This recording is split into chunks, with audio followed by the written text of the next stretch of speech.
This podcast is a member of the Place to Be Nation family. Visit us at placetobenation.com, the only place to be in your pop culture world.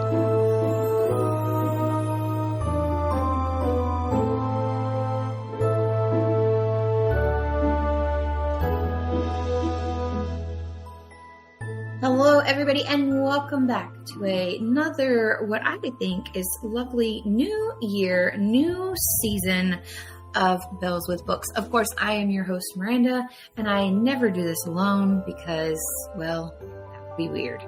So I am here with my lovely, also stuffy-nosed, sick co-host, Bianca. Hello. Hello. That made me want to cough. I shouldn't have done that. See, I'm not like you. I don't have the cough. I just have the stuffiness. Yeah, no. My feeling is just going to get worse because yesterday we were sitting at like 77 degrees, and today the high is only 42. Yes. And it's just going to keep getting colder the rest of this week. And I was like, this is trying to kill me. That's how I feel too. I was at my mom's, only 2 hours north of where we will now be residing. Yay! And it dropped to 30. I was like, absolutely not. Ew. It's like 45 here, I think. 43. It is 43 currently in Huntsville. Which I saw in northern Alabama has a chance of snow like next week. So we're on like apparently this is one of those, The Simpsons predicted it snowstorms. And I'm like, those people predict far too much. I need them, like, apparently that's who I need to be, like, my spiritual gurus or whatever, because they get far too much right. Anyway, which I don't know, because you've always lived a little further south, so maybe you know this or maybe you don't, but it seems like every so many years, and I can't remember how many, it's like this whole area up here, because like I said, I'm from originally like 2 hours north of Huntsville, 2.5. So it's like every so many years, there is a snowstorm that will come through, and it's like for real. And apparently it's that time. It's time for one. So, hey, as long as it stays away from Florida, you can keep it. Yeah. But it's supposed to like dip down into here where for us, we won't get snow. We might get flurries, but it's not going to stick or anything like that. But It's not going to be warm. I think it's supposed to be like 37 tomorrow. Ooh. Yeah. Oh, 40. Excuse me. It's changed. But yeah, it's all over the place. Like one day it's 55. The next day is 30. Yeah. Welcome. Do you have all your winter gear unpacked? Unpacked, yes and no, because we suctioned, like, all the stuff that came on the ship got, like, sucked down into, like, those big bags, you know what I'm talking about? Yeah. Yeah, so, like, the Space Saver bags, and so I have them. I could show you here. I'll turn. Everybody else is like, what is she doing? See, the Space Saver bags just, like, all over. Yeah. But I did have some stuff with me because I knew it gets cold in Kentucky at Christmas, so... But yeah. Well, welcome to 2026. Yes, right. Welcome to America 2026. Welcome to new books, new chaos. Famous. We're going to start by going over some adaptations, including some 2026 releases that we are excited for. This first one, I know it was announced a little while back, but I just found out. I knew that Carrie Soto was being adapted a bit, but I didn't really know much about it. Serena Williams is doing it. Yes. I didn't know that. I'm so excited. She is set to executive produce the project. It's going to be from 5th season and picture start. It's going to be written and executive produced by Amanda Kate Schumann, who worked on The Wheel of Time. Mm-hmm. And what was the other little bit in here? While if you haven't read Carrie Soto, it's not specifically based on like any particular tennis legend, but when you read it, you definitely get the sense of like she embodies both Williams sisters. So I was super excited to see that Serena was like, I want in on this.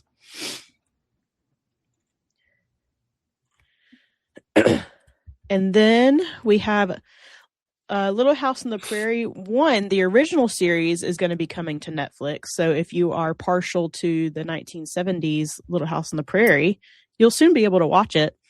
I forget when. I should have looked this up, but it's supposed to be coming to Netflix soon-ish. But with that, Netflix is also rebooting it.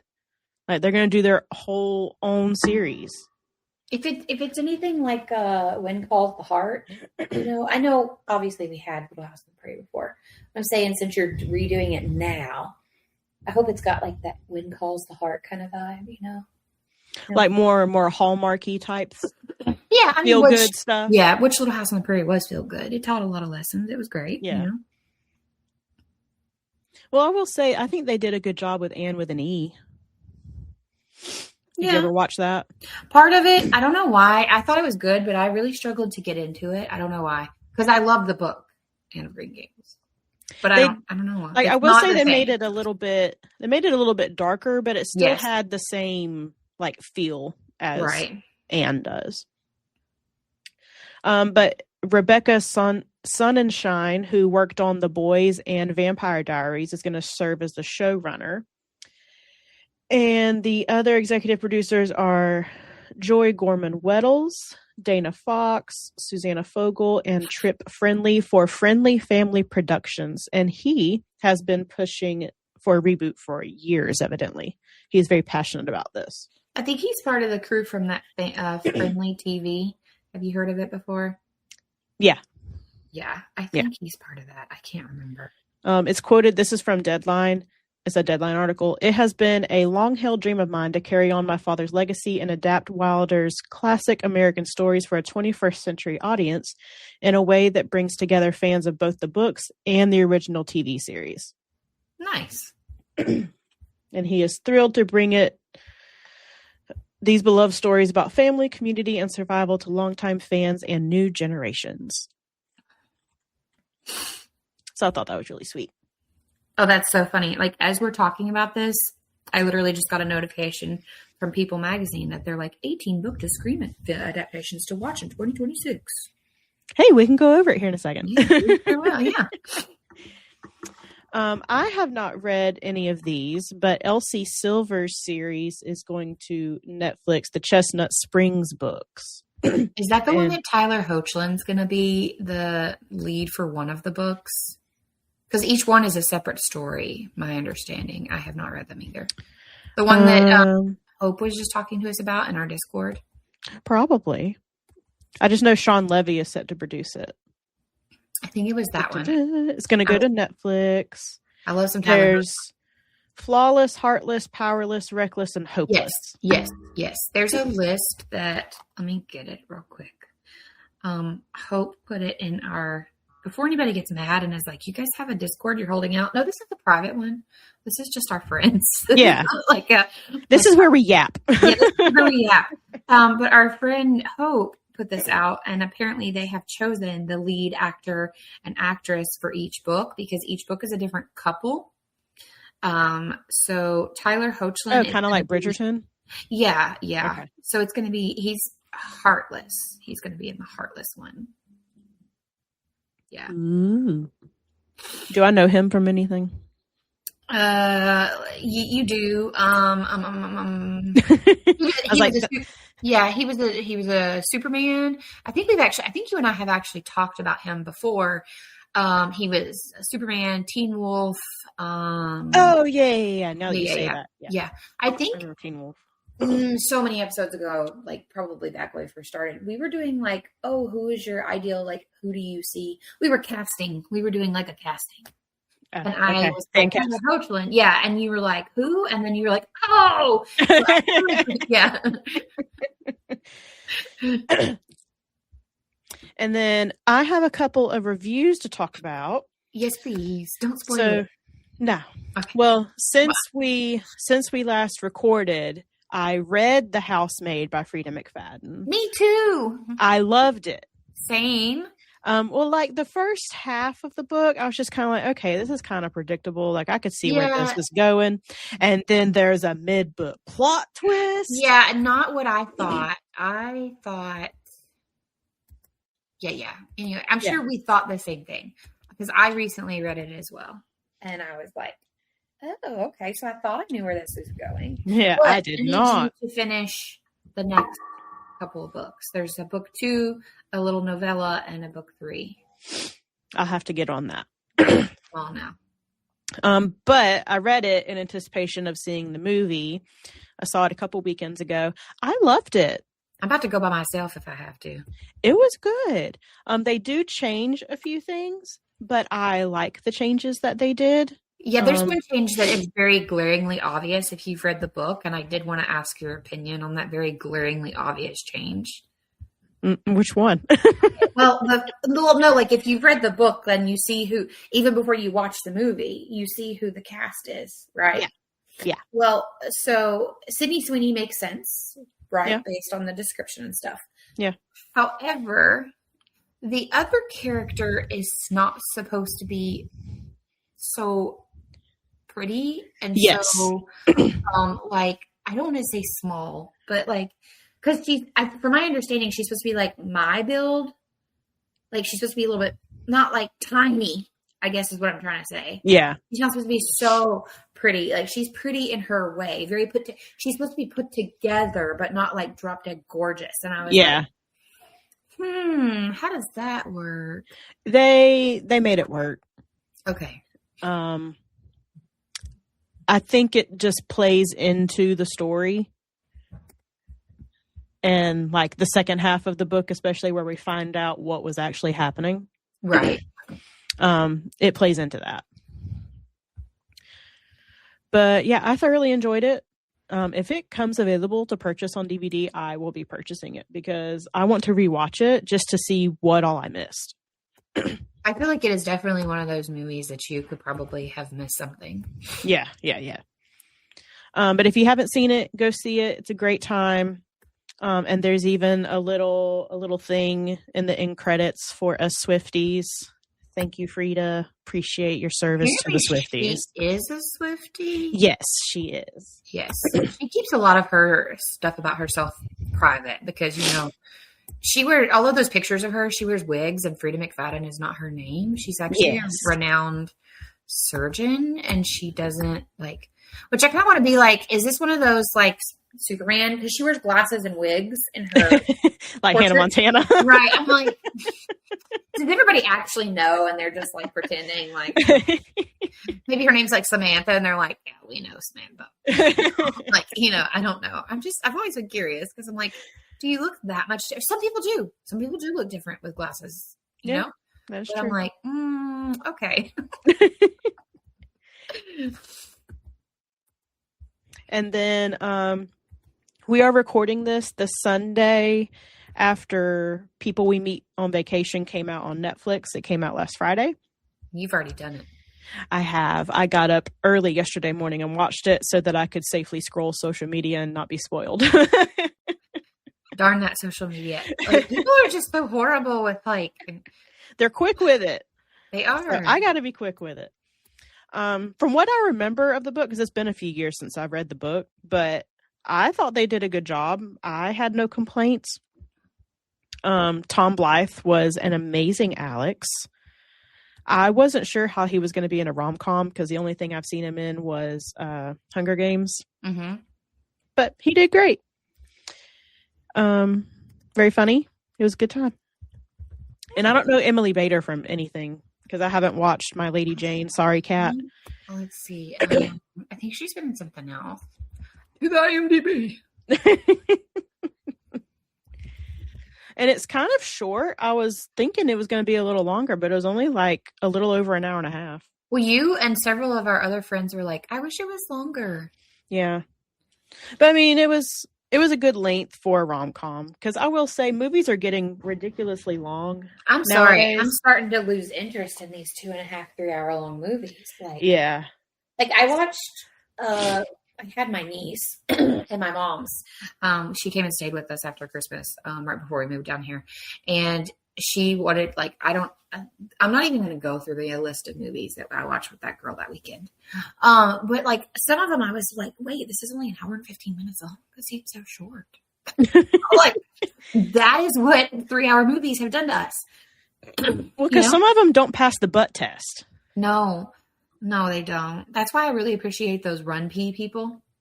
Yeah. Yeah, that they tell you when you can go pee and it doesn't affect anything. The problem is, in the same theory that I can't DNF a book, I can't get up and pee even though somebody tells me. I've already watched it, and you absolutely can. I'm like, no, I absolutely cannot, because I'm going to miss something. I don't know. Okay, so the girl in question, by the way, Emily Bader. She was in the reboot of Charmed. Okay. She was in Paranormal Activity Next of Kin, which is not a Bianca movie. No, I watched the first one and I was like, nope, I'm out. She was in that's only one episode. Never mind. It looks like she's a person that, like, in establishing her career, she's done like a couple of TV movies, made for TV movies, and she's done like an episode of this and an episode of that. She was in a movie called The House of the Witch. I am unfamiliar with this. Never heard of it. A group of high school kids set out to play a Halloween prank in an abandoned house. But once they enter, they become the victims of a demonic witch. Ooh. Okay. So yeah, she looks like she's done some stuff. Yeah, that people might know her from, but she was only in 5 episodes of the Charmed reboot. But yeah, she's done some stuff. Yeah. Well, she played a great Poppy. Because have you read People No, We Meet? I've never read any Emily Henry. We gotta fix that this year. I will. Okay. But Poppy is supposed to be kind of an erratic ADHD, can't sit still for too long, shoots off at the mouth, says whatever's on her mind. She's me. Okay. Yeah, basically. But with 20 times more energy. Oh yeah, my energy level. I'm 40. Poppy's probably not. They're in their late 20s for the most. Yeah, I probably late 20s. Miranda probably did have that. But she did great. Nice. So yeah, go watch People We Meet on Vacation. It's on Netflix. It's a good time. It's a cute little rom-com. Nice. I do appreciate a good little cute rom-com. And then we have, we'll say book news. Yeah. I mean, it's book news. We don't have a whole lot this time. Well, we're saving most of it for our new release section. But Miranda and I have both been following this thing called Bookscape. That keeps popping up on both of our TikTok accounts. And I know it's live for you on the App Store. It's not live on Android yet. I think you should request the beta, though, even on the... Let me see. You know what? I'll go into the download and see while you talk about it. But it has some of the more popular books of the moment that if you are a person who likes to read with, like, background environment music for whatever it matches what you are currently reading, this person who created the app... Yeah. Ambiance, thank you. They have created a specific ambiance for your reading experience. The one thing that I don't like is that the person who created this has openly said that it was created using AI. I was like, no, can we not create like ourselves? I'm torn. I know people are going to hate me for this, and that's okay. I'm torn with AI because it has a lot of really good uses, but unfortunately people are not using it for all of the really good uses.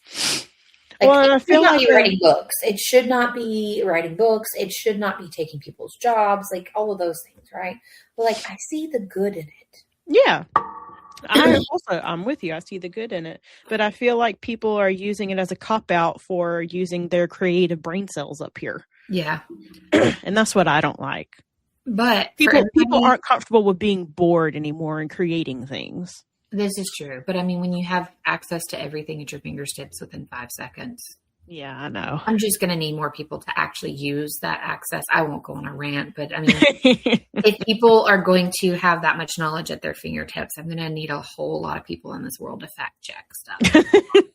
All I'm going to say. That's all I'm going to say. But yes, it is available on iOS. Download, not having to request a beta link. And I just opened it because I haven't opened the app. I did request the beta link, but he had so many requests, I hadn't received one. So I'm not going to be like, I got a beta, because we've had beta to things before. Yeah. That fell through. We didn't hate them, but just we didn't love them. This one, however, they have a soundscape for Dungeon Crawler Carl. They have that one, and I saw that they have the book I'm currently reading, The Will of the Many, and I was like, dang, why is it available on Android? One Dark Window? No. Yes, there's a One Dark Window.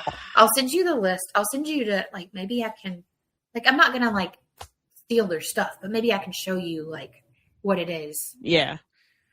You can send me a little screen recording. Yeah, be like, this is what you can get as soon as you can get it. Like, yeah. Yeah, it's a neat idea because it's really cool.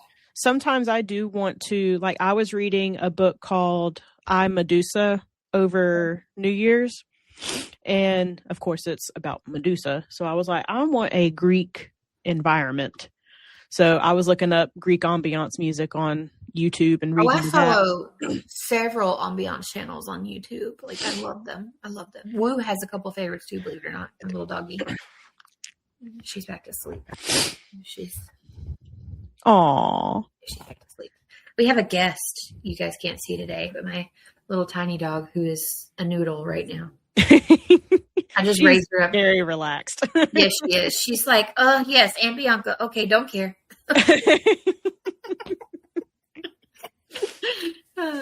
Well, next we'll go into our 2025 Wrapped. Oh my gosh. Okay. A whole year of books. A whole year. So first question I have for you, because we talked about last year heavily, like the difference in Goodreads and Fable, and would we completely switch and blah, blah, blah. So I wanted to ask though, are you still using StoryGraph as well?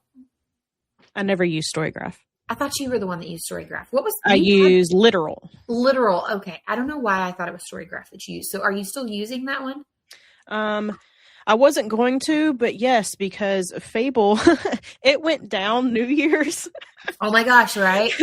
Everyone and their mother was trying to do their New Year's resolutions at the same time, and Fable's network servers couldn't handle it. Well, it was also apparently I found out just from posting my picture on my personal Facebook of like, these are my stats from Fable. I had like 6 people be like, how do I join that? That looks so much better than Goodreads. I want to be there. So all of us trying to get our stats and then all these new people trying to join, it just was a cluster. So that made me leery. So I was like, well, I'm going to keep Literal. So yes, I'm still using all 3. But I will say Fable is by far my favorite. Fable is by far my favorite. And I was telling Bianca before we started recording, I told you guys I would keep Goodreads and the explanation of why. The quick, not to bore you again, the quick one is I basically learned that a lot of indie authors really, really depend on Goodreads, and a lot of big publishing houses depend on Goodreads to determine trends, if an indie author is worth traditionally publishing, blah, blah, blah. So I will keep it, but apparently I didn't do a very good job of keeping up with it last year because it was like, oh, we're so sad you didn't meet your goal. And I was like, yeah, I did. I went over it. I just was forgetting to update you. So Fable apparently is my love now. And I've been on Goodreads since like, oh gosh, 2007, 8, like pretty quickly after Goodreads was a thing. Yeah. Like that's basically, I went from like MySpace to Goodreads. Yeah. Yeah. Same. Honestly. So yeah, Fable has been my love and I think I will stay there. There's a couple of new ones coming out as well, but I'm leery. I did download the Tome app finally. I played with it for like a day and it wasn't what I thought it was going to be. Same. That was kind of what I was referring to earlier where I was like, we've gotten betas because I got into beta for Tome before. I constantly get asked to do my feedback for it. And I created a Tome for like the podcast itself. And I'm so sorry guys. I did like one post. That's what I played with it for like a day and I was like, I don't think I really like this. So it may just get deleted. No offense, Tom. I see what they were doing and I see what their goal was, but they said very early on, it was like heavy, like fantasy reads. And you and I read, yes, we read a lot of fantasy, but we read way more than that. And I don't like to be pigeonholed into like, I can't. That was my problem with Fable originally is like sometimes I would read a book and it wasn't on there yet.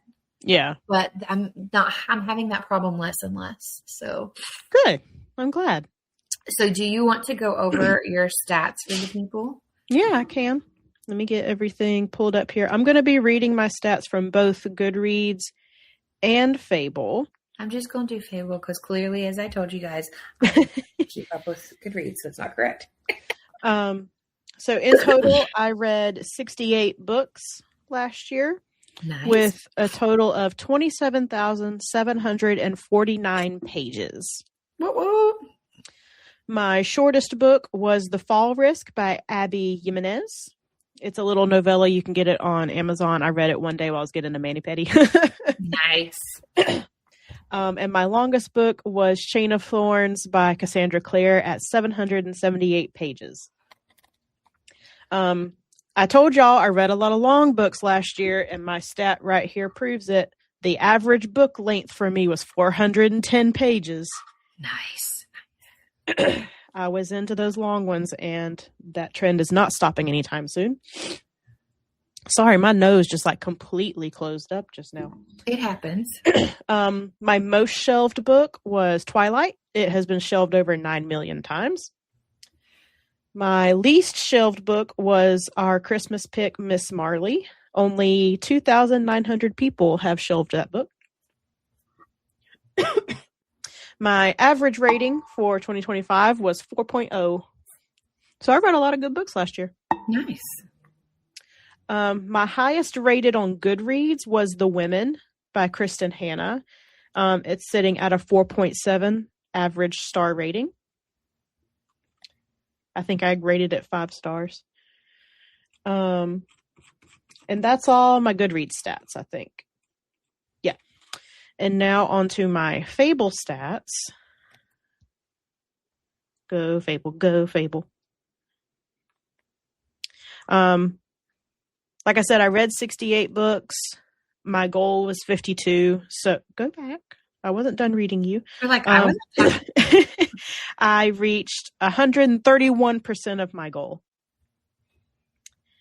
I exceeded my goal by an extra 16 books. Yay me.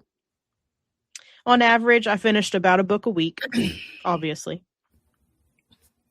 On Fable, you can track how many days you read.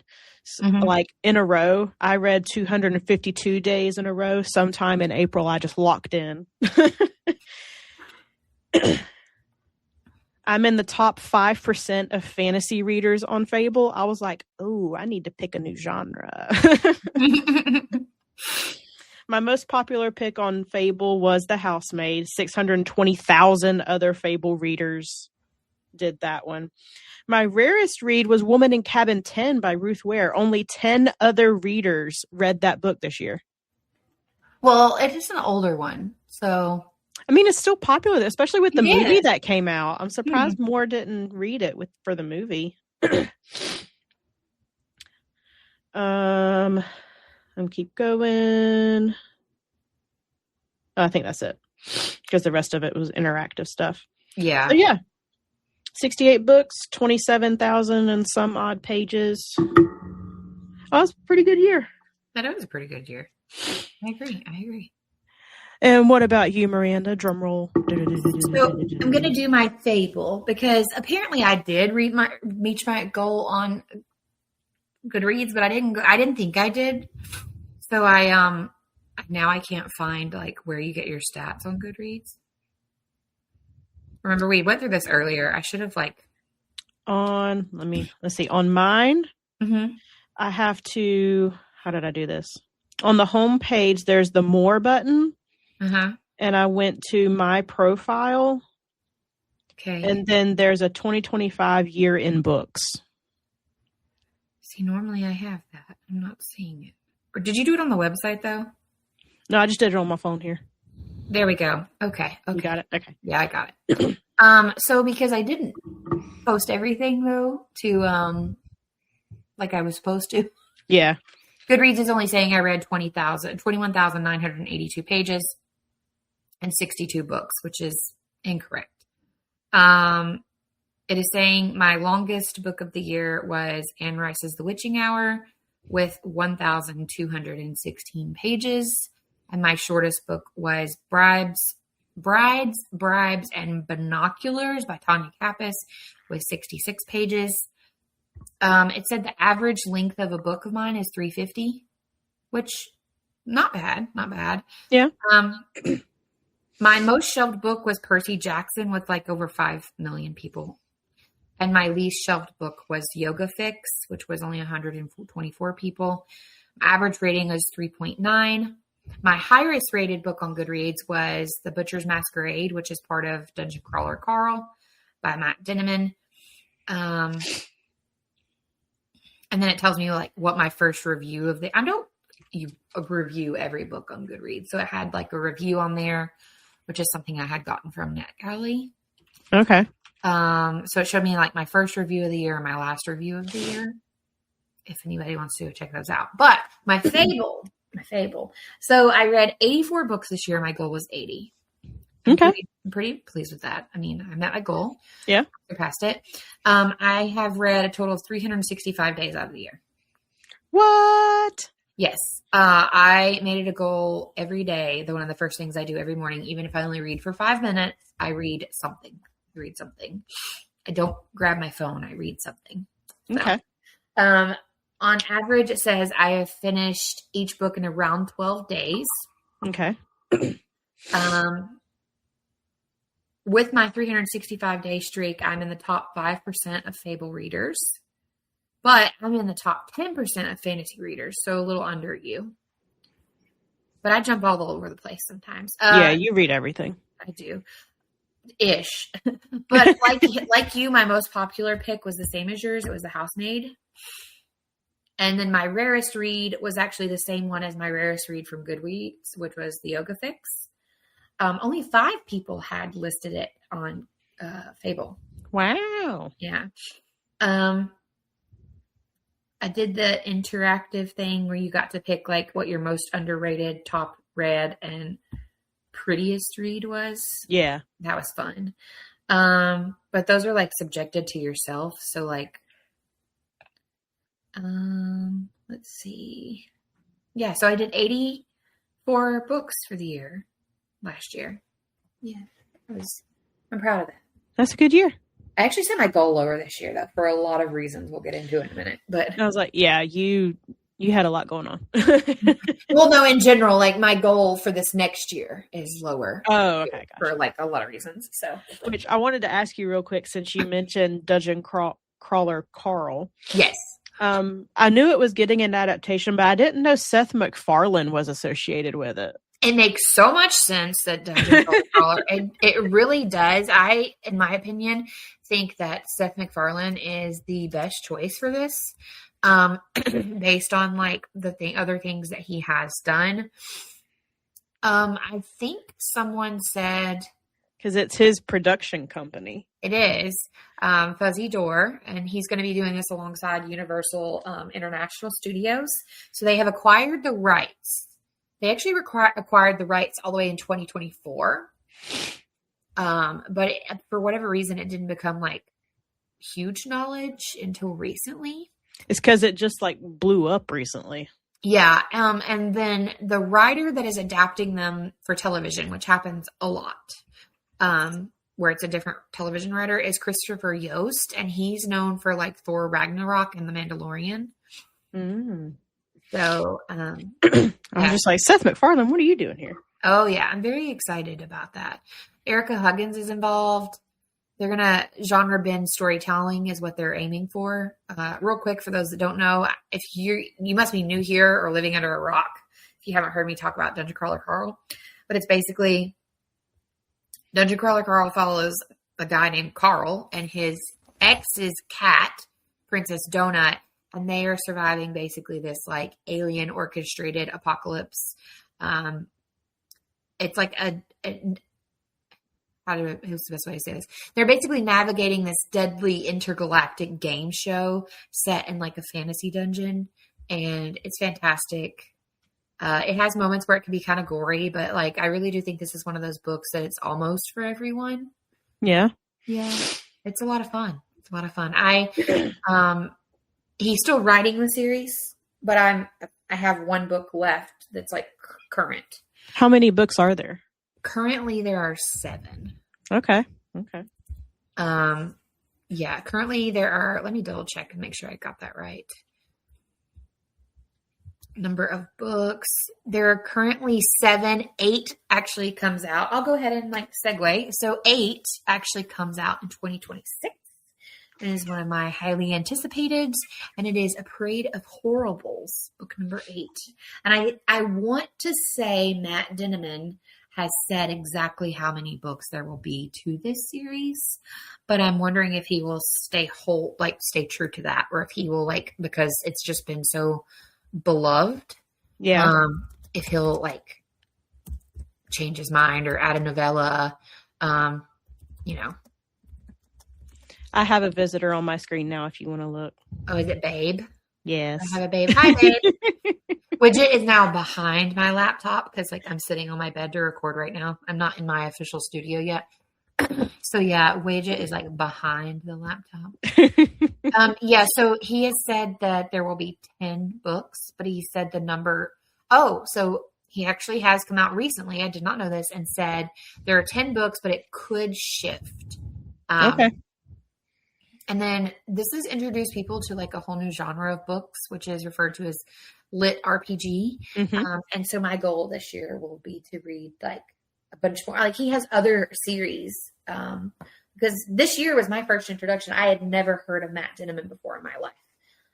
And now I think depending on how reading his other series would go, I still would add him in you're a favorite. I like you. And now we're going to move on to 2026 releases that we are very anticipative of. Yeah, ones we think that you need to know about. So, as I just stated, one of my first ones is the new Dungeon Crawler Carl book, which would be book number 8. So, yeah. I'll let you go first because the first few are, also interested in, but, they're yours, if that makes sense. Yeah. We're getting a new Riley Sager book called The Unknown. I should have pulled this up before I started. I was trying to find the published date. It is anticipated August 4th. Quick premise: in 1926, 5 women disappear from a remote island in Vermont. Now, 100 years later, it's happening again. Struggling actress Meyer Keane is shocked when she lands a role in a major motion picture about this unsolved mystery. And they've released the cover. It is gorgeous. It's gorgeous. It's gorgeous and creepy. It's red and black, and the pages are sprayed all black. I feel like I would really like Riley Sager. It's another one. I've never read any Riley Sager books, which is another author that I want to read because I am also kind of surprised that they are Bianca books.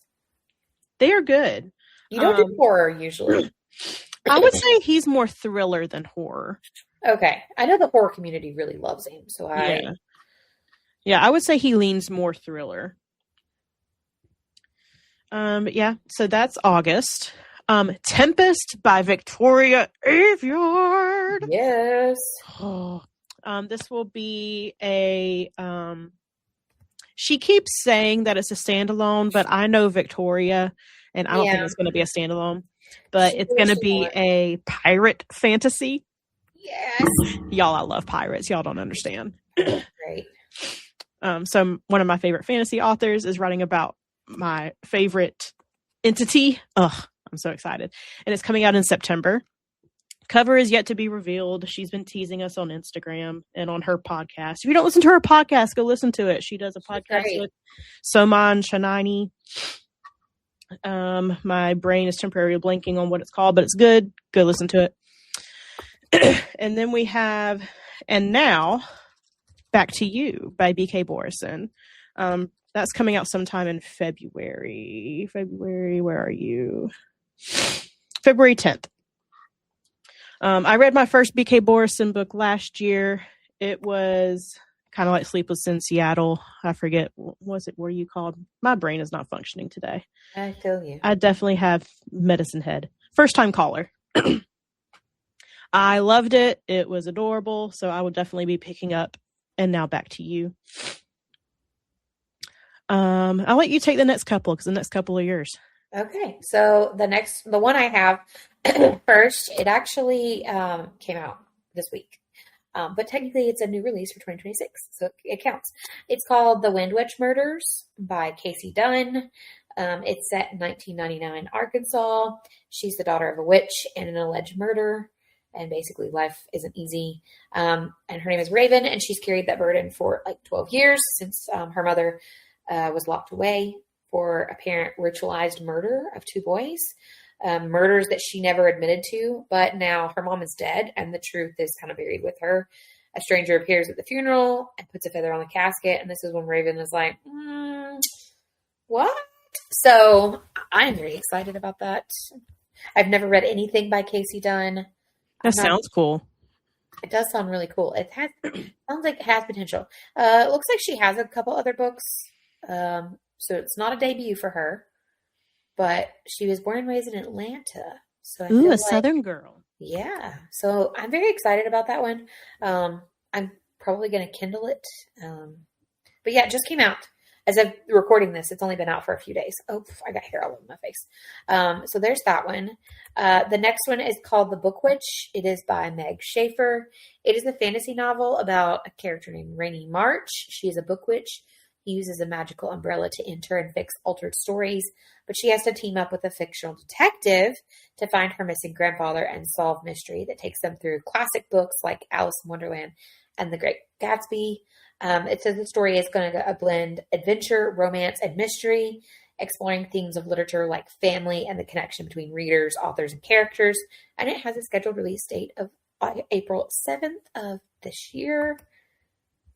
And then the next one I have is Haven by Annie Katz, which I believe is gothic. Yes, it's like mystery thriller, suspense thriller, gothic horror. It is set to come out, I believe, March 10th. Yes, March 10th. So, excuse me, it says, after months of financial strain and escalating arguments, Caroline is relieved when her husband Adam secures a job at Corridor, a prestigious big company. Though his long hours on top secret projects often leave her alone with their newborn son, the life-changing income seems worth the sacrifice. But that's when Adam suggests a summer retreat to Haven, an exclusive island community popular with all Corridor employees. Caroline agrees, hoping that the sun-soaked paradise will help Adam relax and bring their family closer. But she can't shake the feeling that something isn't quite right about this town. Ooh. Yeah. It says it is tensely plotted and terrifyingly... sorry, my brain. See? Tensely plotted and terrifying. Haven is a taut, darkly compelling exploration of the costs of innovation, the far limits of human progress, and the risks we are willing to take for a brighter future, which kind of goes into something the whole AI thing. Yeah. It sounds like a mix of, why did I even start talking? We're doing a podcast. The Apple TV show. Where they forget what they do every day, where they go to work. Oh, yeah, I can't think. It sounds like a mix of that, and then M. Night Shyamalan's last movie, Age, Old, something like that. I love a good Shyamalan. I think it's called Old. Yeah, it's just called Old. Yeah, isn't that the... I watched it not too long ago, and I was like, ooh, that one was creepy. I was trying to remember the actor's name. It's not who I thought it was, though. Never mind. Okay. I just looked that it wasn't. There's a movie that Demi Moore recently did where she's struggling. It's like a horror movie. And it's like she's struggling to say young and all that. The Substance, yeah. For some reason, when you were talking about the Shyamalan movie, I thought it was the Demi Moore movie. And I didn't realize. I haven't watched The Substance yet, but it's on my list because that does sound good. I haven't either, but let me just say, I just Googled The Substance because I wanted to get the information correct. Yeah. And one of the top questions that it says people ask about this movie are Demi Moore's breast real in The Substance? You guys need some substance in your life. Oh, people. Okay. Next is The Astral Library by Kate Quinn. This is coming out February 17th. Kate Quinn tends to write magical realism where she bases stuff in the real world, but there's like fantastical elements attached to it. I've read a couple of Kate Quinn and I've enjoyed them. Most of the time they're pretty lighthearted. They are. But where's the synopsis of Astral Library? Give it to me. Google, what are you doing? There we go. Said no, not today. Alexandria Watson has learned one lesson from her barren childhood in the foster care system. Unlike people, books will never let you down. Working 3 dead-end jobs to make ends meet and knowing college is a pipe dream, Alex takes nightly refuge in the high-vaulted reading room at the Boston Public Library, escaping into her favorite fantasy novels and dreaming of far-off lands. Until the day she stumbles through a hidden door and meets the librarian, the ageless, acerbic guardian of a hidden library where the desperate and the lost escape to new lives inside their favorite books. I was like, that is a Bianca book. That's a Miranda book. But that's coming out in February. I'm super excited about that one. Next is The Storm by Rachel Hawkins. I am so excited about this one too, which we've talked about her before. I freaking love Rachel Hawkins. Well, she shares a hometown with you. She does. She's from Dothan. And you have, correct me, you did or did not meet her when she came to Barnes that time? I did meet her. You did? Okay. Yes, I did. She was very lovely. I'd love to meet her. But her new book has already been published. It came out January 6th, but it's called The Storm. It's a Southern Gothic mystery thriller about a decades-old murder in a fictional town of St. Medard's Bay, Alabama, centered around the historic Rosalie Inn. But the story all takes place during a hurricane. I was like, seal me in. I'm good. I'm here. Every Rachel Hawkins book I have read has been 5 out of 5. So nice. I will be picking it up. I'm going to get that one now. Hello. Next is The Knave and the Moon by Rachel Gillig. This is number 2 in the Stonewater Kingdom duology. It is coming out in September. This is the sequel to once again, my brain, The Night and the Moth. Yeah, there you go. I have not read yet. I actually own, but have not read. I know. I have not, I'm a mood reader and I get in kick. And I've not been in a fantasy kick. I've been like, give me the thriller, the murder, the mystery. Well, it's very much Gothic, just like One Dark Window was. Nice. It's in the same vein, same dark atmosphere. I do appreciate her Bartholomew duologies. I love a good duo. Yes. And she did a Q&A on her Instagram stories a couple of days ago, and someone asked if The Knave and the Moon is going to make them cry like The Night and the Moth did, and she was like, this is the most I have ever cried when writing a book. I was like, Rachel! You're like, what are you doing to me? You can't do that to me. What are you doing? Because I was sniffling at the end of The Night and the Moth. Oh, and you don't usually. Oh, Bartholomew got me. I pre-ordered the next one. Have you pre-ordered the next one? I have not. This is the final one. This is actually the first Colleen that I have read in several years now. I'm quite excited because she's taken us back to the Verity days. Well, I'm torn on this one. Like, I'm still going to read it because it's Colleen Hoover. I know, you're torn. The plot. Yeah, so, okay, this says it is a dark thriller by Colleen Hoover. It actually comes out January 13th, so just in a couple of days. It is about a frustrated author, Petra Rose, who retreats to a secluded cabin for inspiration and finds her fictional detective character blurring with a real-life detective, Nathaniel Saint, leading to a dangerous mix of reality and fiction. The novel explores themes of creativity, obsession, and reputation, and is a full-length expansion of her short story, Saint. Please, we've already I know why you have a problem with this. I'm crying from holding in my laughs. I know you are. So Petra Rose, for those of you that... Okay, do it. Yeah. So let's go back to It Ends With Us, the adaptation. on. We said we would never talk about this again, but we absolutely, you know what? That is a lie. We will continue because you know what? The trial hasn't even happened. So like, yeah, we're not done. We're not done. We're not done ever. Okay. So Justin Baldoni, lead guy in It Ends With Us, and also the producer and director and all that good stuff. Yes. He was most known for his role in a show called Jane the Virgin. And his wife's name in Jane the Virgin is Petra.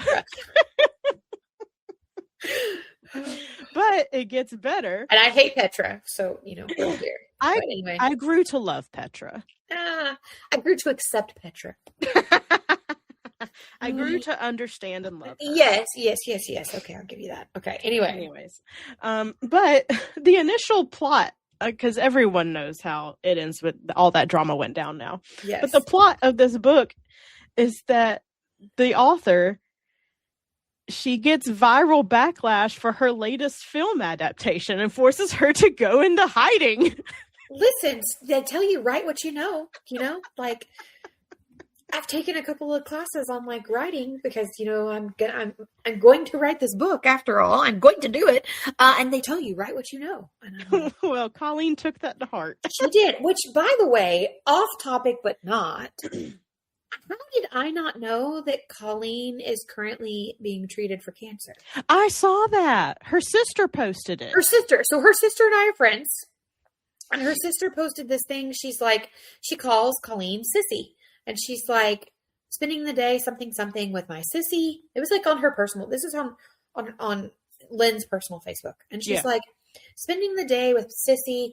And like, it's like for her chemo. And I was like, what? Yeah. And then Colleen put a post out like in her public like group, like on her author, like for the masses. And it was talking about like going through chemotherapy. And I was like, what? I had no clue.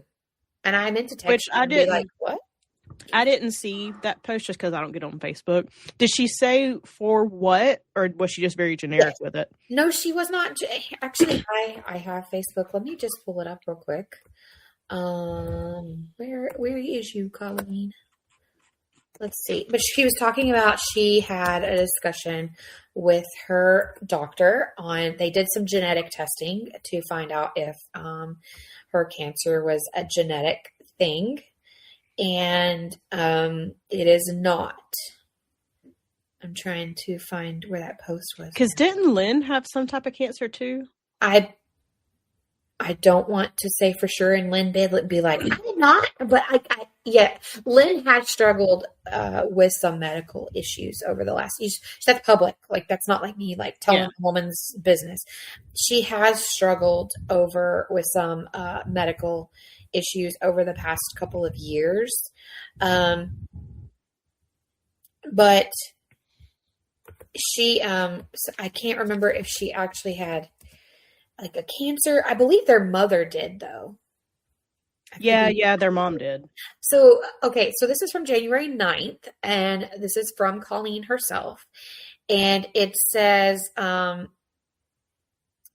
got results back from geneticists today that says cancer did not come from family genes.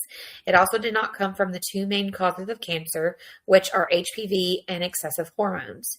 It means that more than likely it was environmental lifestyle, which is lack of exercise, poor diet, and stress. I am happy and grateful to be alive, but I hate vegetables. I hate when I have to get off the couch, and I hate sweating. I hate when science is right. If you see me at the gym, don't even tell me good job. If you see me at a restaurant eating grilled chicken and drinking water, I'm probably real mad about it. That's very Colleen. That is very, very her. Which I think should lead into, there was a lot of speculation back in October when she was stepping away from things. I think people thought it was because of everything that happened with It Ends With Us. And I now wonder if it is a combination of she actually was dealing with cancer. Yeah. So, yeah. Somehow she wrote a book through all that. And I guess, when you're dealing with cancer, she's like, well, I'm going to write what I know because that's what she did. That's what she did. So we're going to get in like 2 days, 3 days, I think She actually just posted an hour ago. I have a book releasing tomorrow at midnight for the first time in 3 years. It's called Woman Down and was inspired by the short story Saint that I wrote for the One More Step anthology many years ago. If you read Saint, this one is 10 times longer with new characters and twists and name changes. If you didn't read Saint, then it's all brand new. Nice. There you go. So I read One More Step, but it's been a hot minute, so I don't remember anything. I know there's a lot of things that everybody's like, oh, it's Baldoni. It probably still is because her and Baldoni have been friends for a long time. And she was a Jane the Virgin fan. So the similarities, like, they're not lost on me, but, you know, at the same time, I'm not so certain. Well, she rewrote it. Maybe it is. I don't know. She wrote what she knew, and it comes out literally in, like, 2 days. Yeah. Yeah. So. But no, I haven't pre-ordered it. I kind of just want to go to the store and buy it. I got it on my Kindle. Oh, okay. Yeah, I got it on my Kindle, so that's why I pre-ordered it. All of my Colleen books are in paperback, so. Well, I'm trying to get better with, like, unless the cover is, like, really gorgeous and it's something that I know I want to collect, because I basically have enough books that qualify as a library. Same. Like, I have enough. So I'm like, let me be better this year. That is a 2026 goal. Trying not to buy books until I know that they're going on my trophy shelf. Or they're a really, really good deal. Because I'm not going to lie and say that I haven't bought any books this year. I have already bought 3 and they were $4 a piece. So, hey, that's a good deal. That's a good deal. And I feel like that's cheap enough that if you don't like it and you take it to, you know, Second Charles or sell it somewhere, like, no big deal. No big deal. Yeah. Yeah. So I'm sure we will have many more books to share with you guys throughout the year. Because, well, I mean, do you want to quickly kind of discuss this article that popped up for me? The People magazine. Oh, yeah, go ahead. Hang on. Where did you go? Why did you close that, Google? Why are you? We're having tech issues today. We are. It's called Dayquil. It's called Dayquil. Let's see, 2026. All right. Adaptations. 18 book-to-screen adaptations to watch in 2026 from Emily Henry, Colleen Hoover, and more. That is the article's title. This came out January 10th, so just yesterday. Can you send that to me and I will add it to our show notes? I sure will. Here you go. Yeah. There you go. So this will be in the show notes if you want to read it yourself. We'll just go over them really quickly. Coming out, actually already came out, January 8th, is His and Hers, which I did add to my Netflix based on an Alice Feeney novel. Came out January 9th. Bianca already discussed it, is People We Meet on Vacation, from Emily Henry's book of the same name. One that I have actually been anticipating since last year. It is an Agatha Christie.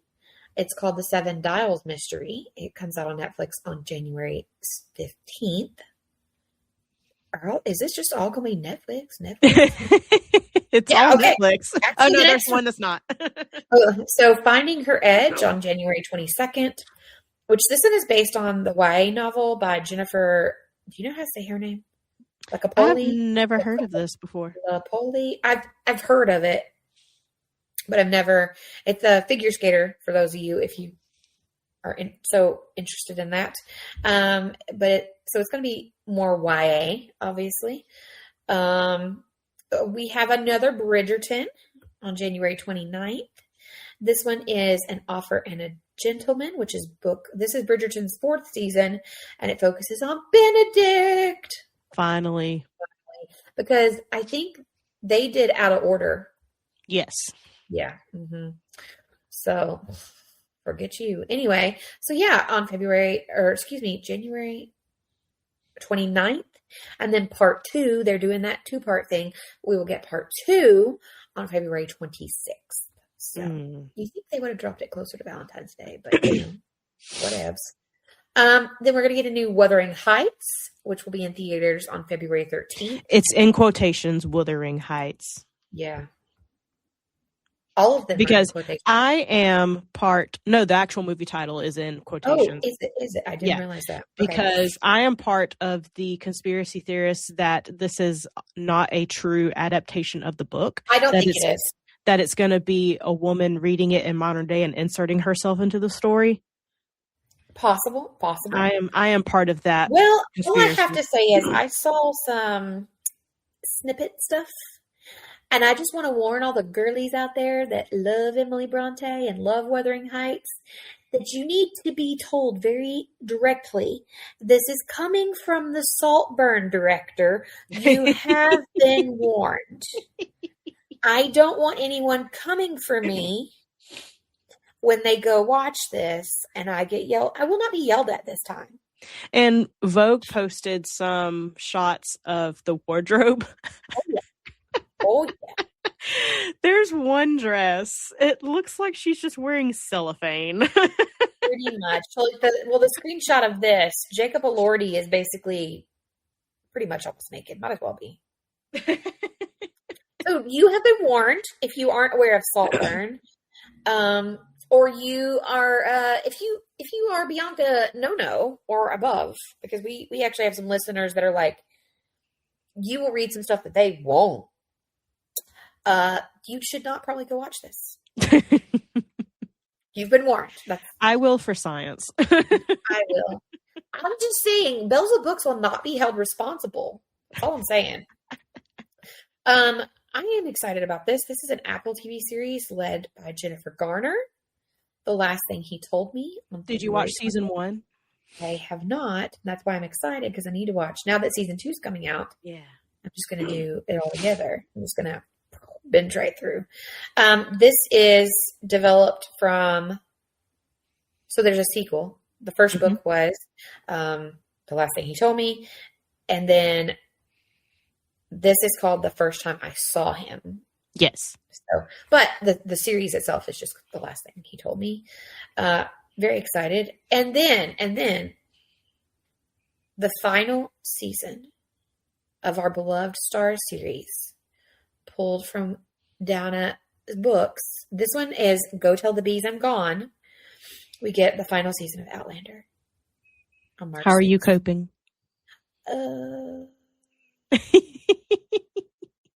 I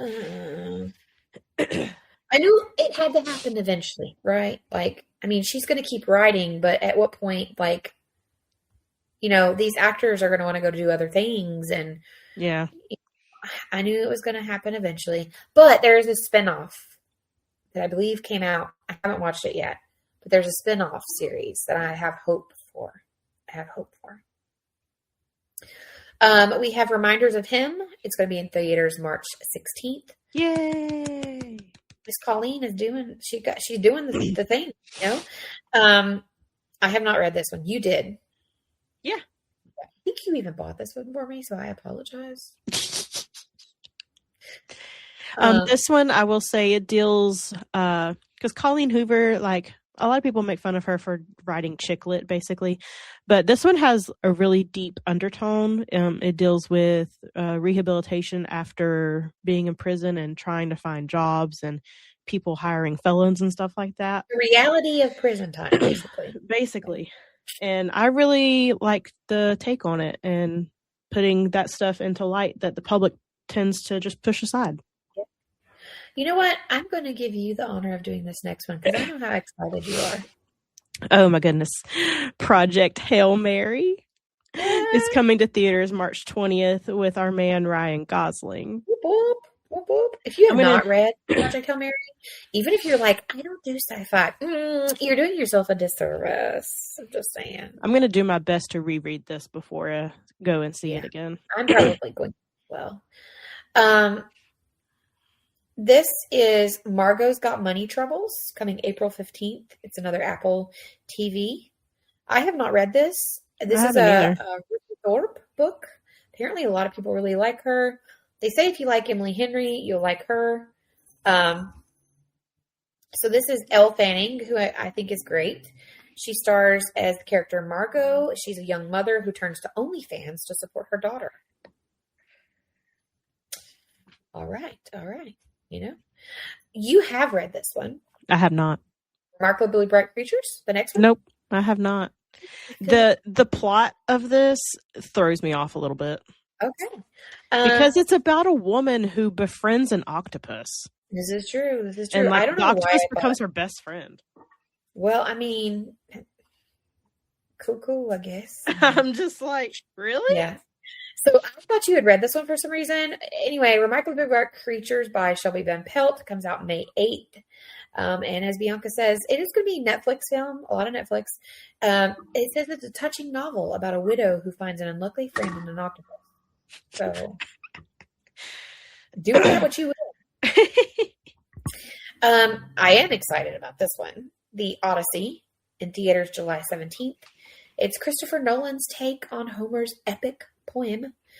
And it has a stacked cast. It does. Odysseus's journey is never... Listen, Matt Damon, Anne Hathaway, Tom Holland, and Zendaya, and just more. And... Excited. And... Robert Pattinson. Yes. I'm just saying. That's Bianca. The only reason Bianca's going to see it. I'm just kidding. Never thought it would happen in my life. Practical Magic 2. This is going to become from... This is based off the Book of Magic. That is part of the Practical Magic series. It is in the theaters September 18th. I'm very, very excited about this. Yeah. So good. And then you do this one. Another Colleen Hoover adaptation, Verity, will be in theaters October 2nd. Yeah. This one stars Dakota Johnson, Anne Hathaway, and is it Josh? What's his name? Not Josh. I forget the main dude's name. I know he used to be married to a girl on one of my Netflix reality shows. That's all I know him from. Yeah. Hartnett. Yeah. Oh, girl, he was on everybody's walls when I was growing up. I know our age isn't that different, but like when we talk, like when you're talking heartthrobs, we do have differences. Yeah. I mean, he's 47, so yeah. I'm excited. And then we have Remain by Nicholas Sparks and M. Night Shyamalan. We did talk about this one because I think both of us were like, you know what? We might read this because how do you do Nicholas Sparks with M. Night Shyamalan? If you look at the camera, I'm holding something up for you. Okay, sorry, I was on the page. Oh, you bought it. You did. I was going to go over this in a minute. But it was part of the sale at Barnes & Noble, so I was like, let me just scoop that on up. Nice. Well, we're almost done here with this list. So it looks like we have 2 more. The next one being Sunrise on the Reaping in theaters November 20th. Still too long. It's too long for me to wait. I'm excited. I think it'll be great. And then part 3 of Dune. For those of you that are into the Dune and you love it, this is, you get part 3. I watched part 1 during COVID on HBO, and I fell asleep. Jerry watched part 1 because Dune is one of his favorite books. And he watched part 1, and apparently at the very beginning of the movie, when it says part 1, he missed that. And we got all the way to the end. And I've never seen someone like, he wasn't that angry, but like, he was so like, did he crash out? He was like so frustrated. He was like, and I just looked at him and I was like, did you not see at the very beginning where it said part 1? And he goes, no, I really didn't. Which honestly, it's not on screen for like a whole long. It's like part 1. Okay. Like, so if you turn to get a drink or something, you're not going to see it. But yeah, I was like, did you not see where I said part 1? He was like, no. And he was right. Because he was like, well, have they even started part 2? And I was like, no. And he goes, so I gotta wait. Like, he kind of wasn't wrong. But yeah, he got really, really annoyed. So he's not watched part 2. I don't know his thoughts on part 3. So there is the People Magazine's 18 book-to-screen adaptations that you need to watch in 2026. And some of them are out. So go have fun. Yeah. Real quick, are there any books that you just have to get to in 2026? Well, definitely the Dungeon Crawler, Carl. Okay. That Dungeon Crawler book. I have to get to that in 2026. And then I've kind of gone on a Fredia McFadden bender, Okay. which I'm going to make some videos on our TikTok because one of my TikToks that I did for us that did really, really well was me talking about how I'd never read a Fredia McFadden last year. And I wanted to change that. And I did. And now I've read like six. So I would like to continue on my Fredia McFadden journey. Okay. And I would like to do, as I mentioned earlier, I would like to give more lit RPG a chance. Okay. And I also have a goal this year to read more nonfiction. I love fiction, but when I say read more nonfiction, like I bought a book about the paranormal, and talking about paranormal investigators and how we got to where we are today as far as like belief, non-belief. So I know some people are like, if it's paranormal, it's fiction. No, it's not, but whatever. No, this is like about the paranormal community and like how we got to where we are today, things like that. So those are my like things I have to get to in 2026. Yeah. Okay. What about you? For me, I have a couple of books that have been sitting on my shelf for a while. First is, I can show you since we have cameras right now. We do have cameras right now. The House Sapphir by Marissa Meyer. Oh, so pretty, and I do love a good Marissa. She's the one who wrote the Lunar Chronicle series. This is the Barnes & Noble exclusive edition. It includes special content. I've been eyeing it for a while, and once again, I got it with the Barnes & Noble sale that they're doing. It's still going on, I think. Well, now they swapped sales. Now they're doing their half-off hardcovers. This was part of their after Christmas sale. Another one that I have to get to is Alchemy of Secrets by Stephanie Garber. The pretty green sprayed edges. This is her adult novel debut, which this also just got optioned for adaptation, but that's really the only information we have right now. And then two more. I will continue on my Cassandra Clare journey, moving into City of Bones. I must do that as well, actually. Yeah. And then I will finally finish the American Royal series by reading Rain by Katharine McGee. I thought I was going to make it through last year, but I just didn't do it. So those 4 books, I must get to in 2026. You will. I believe in you. Do you have any book? Okay, so real quick, we didn't say this. What is your goal number for 2026? I'm keeping it at 52. Well, I set mine at 50 this year for lots of reasons. I'm looking at going back to like work for like an actual company, not for myself. And there's a lot of boxes stacked up around this house. And just like, I don't know what life in America is going to be like day to day anymore. Now that we're back. So I set my goal at 50 because I thought that's obtainable for me. That's, Yeah. But I just want to like real quick tell people, if your goal is 10, that is fantastic too. Like, don't let people who have like a higher goal, or one of my friends is like, I read 134 books, and I saw another friend that read like 282. And I was like, that is fantastic. That is not for me. But I don't want people to see those high numbers and feel like that mean, oh, well, I'm not a reader. I only read 12 this year. That is fantastic. That is above the national average. And I'll go on a very quick rant. Did you see the girl on TikTok that said, if you don't work, she does not want to hear book reviews from you? I did, and I quickly scrolled past. I didn't want that negativity on my timeline. Yes. Basically, I will be addressing it on our TikTok, which I've not had it's been hard making TikToks. I've had a lot of people be like, because we do have a giveaway that I need to draw the winners for.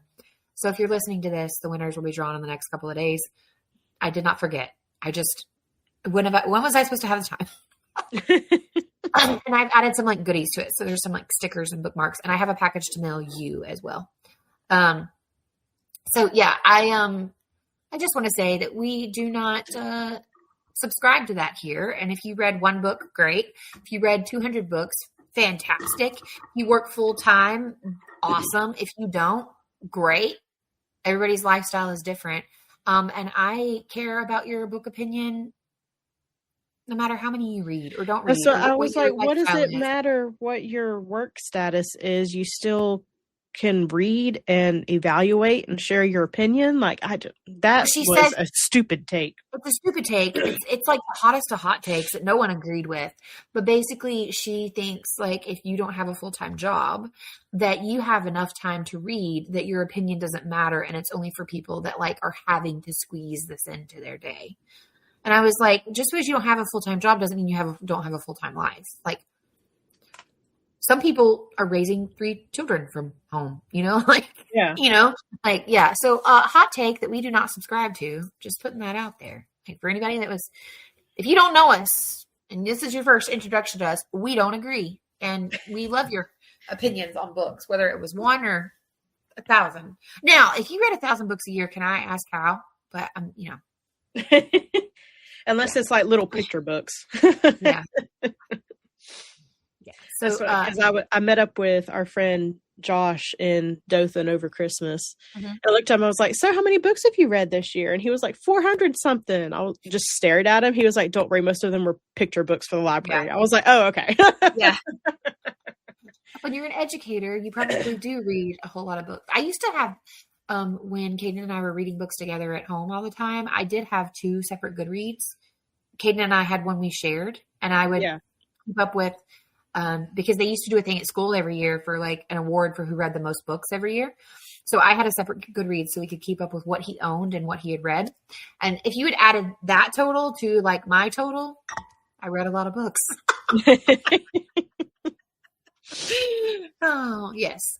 So do you have, let's see, do you have any books that you have read so far that you want to tell anybody about? Like, how many have you read so far?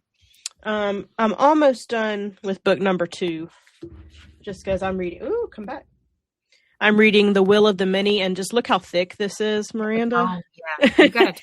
It's almost 700 pages, but I'm on page 500 and something. Oh, I'm on page 500. Nice. I'm hoping I can get through another 100 pages tonight so I can finish it this week. I definitely think you can. And like I said, I read I, Medusa. Let me add that to the list before I forget. I thoroughly enjoyed that book. It was a very different take on the myth of Medusa. I'm trying to look up who the author was. Ayana Gray. Okay. I liked her. I like the way she portrayed Medusa, where she wasn't this like meek little girl who, like, this Medusa took some control of her life, as much control as she could, obviously in Greek times. I would recommend it. I got it on Libby, which you finally got your account back. You have a public library account again, so you can start doing Libby books. Well, I now have access to. I have 3. I'm pulling a Hope over here. I have 3. I don't have all that. I do, and it's fantastic because when one says, "Oh, you're in line, you're like 15th in line," I go to the other one, and because it's a much larger area, they're like, "Oh, you're number 2 in line," and I'm like, "Yeah." So, and then let's see. There's one thing a recent acquisition. Another thing that was part of the after Christmas sale was the brand new Twilight book set. I know I almost clicked buy. It is currently half off. I should have waited a week. You shouldn't tell me that right now. It is half off. I'm just saying. You want it, I'm just saying. I know, I do want it. For $60 for 5 books. Oh. I know. Anyway, so I also got that for the 20th anniversary of Twilight. Nice. I have read 5 books this year. And today's what, the 10th? 11th. So listen, the first 7 days, because we moved in literally on January 1, we had no hot water.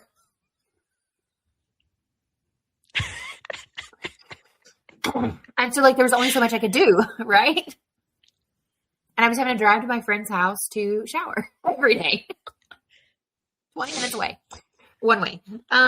So I did some on audio while I was putting away things and driving all over the place and buying stuff. And then, so for the first 7 days, I didn't have hot water. And then for the next 4 days, including today, I had been sitting with my mother who had surgery. So I was like, well, I'm going to read these books. And that's what I did. Well, do you want to mention any of them? Well, I already mentioned part, which is that I finished the Housemaid series, unless she adds to it. One of them you were already aware of, and I talked about before. You asked me at the end of the last podcast, what did I want to finish in the new year? And I said I was absolutely going to finish The Dark is Rising because I reread it every year because it follows along, the 12 days of Christmas into the new year. And I actually just finished what I really want to talk about. It's debut novel from this author. It's Beth is Dead by Katie Bernet, excuse me. And it is loosely based on Little Women. Loosely. It's inspired by Little Women, basically. All of the sisters in this book are the March sisters. Beth, Amy, Jo. But it is a murder mystery. It is a murder mystery. What I will say is, while I really enjoyed it, and I highly recommend it, I gave it 3.5 stars because pretty early on, the murder happens very quickly in the book. And it's basically the whole book of you figuring out, like, who did it, why they did it, all the struggle, babe. All the struggles of the March sisters. It's basically one of the March sisters is the person that is murdered, and their father was a writer, and he decided to write a book called Little Women, and it basically exposed these girls' lives, and one was labeled as boring. She was the boring one, and she ends up doing an interview with Teen Vogue and coming out saying, like, watch what I do next. I'm not as boring as my father's made me out to be in this book. The girls feel slighted by their father because they're like, you shared our intimate details. Like, what is wrong with you? A lot of people think it was fiction. There are some things he did that are fiction, and it tells you off the bat. One of the things that he did in the book is he kills one of them off in the book, but she's not actually dead. So the plot of this book intrigues me. It actually was really good. The reason it got a 3.5 and not higher is because as they're introducing characters to you pretty early on in the book, because this murder has taken place, there was someone they introduced that I was like, oh, that's who did it. And I was right. Yeah. So you guessed it. Early. Yeah, pretty early. There was a moment where they throw someone in there as a red herring that I was like, or like she did have me believing that the red herring was it for a minute. But it's not. But it was really good. It was really good. And I would love to see what else this author comes out with. I'd be interested in more. For sure. So, yeah.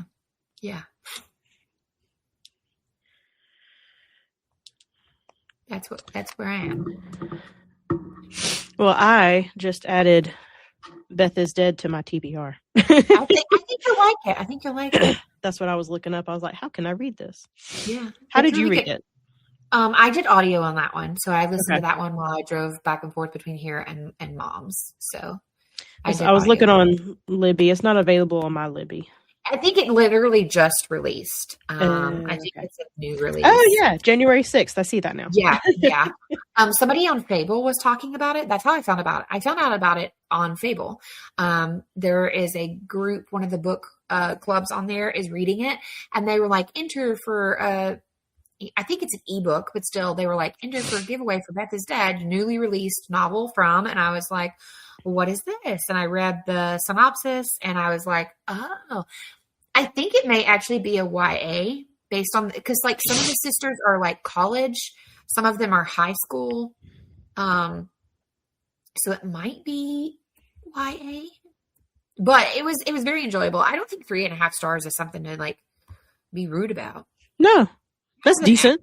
It's average. Yeah, and the only reason I gave it 3.5 stars is because of how quickly I figured out who the person was that was responsible for the death that takes place in the book. Yeah. But yeah, it was great. It was great.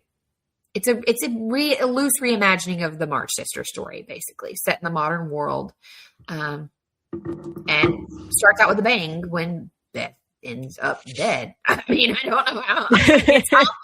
I'm not spoiling anything. It's literally the title.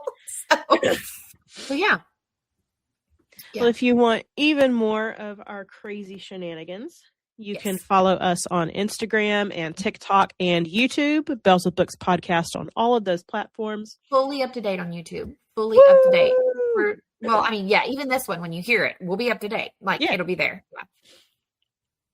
Yeah. And at some point this year, we're supposed to be back on Spotify. Yes, we will be on our own feed on Spotify. So you will be able to go to Spotify. We are still part of Place to Be Nation because for those of you who don't know this, I own Place to Be Nation Pop with our producer, Andy. So we're not leaving them as like an entity, but in order for us to be on Spotify, we will be our own thing on Spotify. So no like nefarious things happened, nothing weird. We are still a Place to Be Nation Pop production because I own it, but we are going to be our own on Spotify so that we can be in the ear holes of as many people as possible. Do we have a date on when that will happen yet? We do not, because it's basically when Miranda can get it all loaded. Gotcha. Not gonna lie, it's basically when I can get it all loaded. That's fine. I was just No. It should be. I would say within this month. Within this month for sure. Okay. And you can follow me personally. I'm at Style and Freak on Instagram and TikTok. Type in at Mom's a Nerd. Miranda will pop up wherever you search her. And then Miranda, why don't you tell us what all's going on in Place to Be Nation world for 2026? Well, for 2026, we do still have the Place to Be Nation Pop YouTube feed where you can find a back catalog of any show, current and old, on YouTube if that's where you can want to find them easier. We currently do have a new tournament going on in the Place to Be group on Facebook. If you are on Facebook, please join the Place to Be group. There's discussions to be had for everybody. That's when I do my 25 Days of Christmas and my 31 Nights of Halloween. You will find them all posted, but right now we are doing a desserts tournament. So come over, check out the daily polls, vote, and help us decide what Place to Be Nation thinks is the best dessert. I think there might be some new podcasts coming this year. Don't hold me to that. We have evaluated and listened and had some ideas spit to us. I know there is a movie review one that will be coming up pretty soon if it's not already posted. So check that out as well on the Place to Be Nation Pop feed itself. Check out all those things. And thank you for being here with us for another year. This is episode 44. So we've been doing this for a minute, and we're glad that you have stuck with us through all these years. And we hope you continue to stick with us. And as always, thank you for listening. You're welcome for talking, and always keep reading.